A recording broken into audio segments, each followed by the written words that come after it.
2025 मध्ये जर पैसे बर्बाद करायचे असतील तर एक नवीन गाडी घेऊन टाका। तुम्ही नवीन गाडी घेतली आणि शोरूमच्या बाहेर येऊन विकली तरी त्याची 10-12% किंमत तुटलेली असते। साधारण 1.5-2 वर्ष जुनी गाडी जी 20,000 किलोमीटर पर्यंत चालली आहे ती आरामात 30% डिस्काउंटवर मिळते आणि त्या गाडीला इंजिनिअरिंग वाईज काहीही झालेलं नसतं। तुम्ही जोपर्यंत सांगत नाही लोकांना हे कळत सुद्धा नाही की ती नवीन गाडी आहे का जुनी गाडी आहे।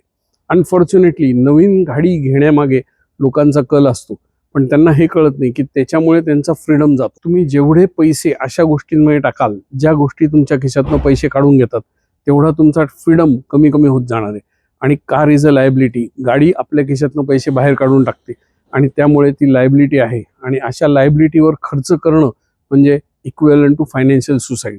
त्यामुळे आधी ॲसेट्स बनवा, अशा गोष्टी घ्या ज्याच्यातनं तुमच्या खिशात पैसे येतील आणि मग त्या दुधावर जी साय साठणार आहे त्याच्यावरती मजा मारा आणि त्यातनं लायबिलिटीज खरेदी करा। नवीन वर्ष सगळ्यांना भरभराटीचे जावो।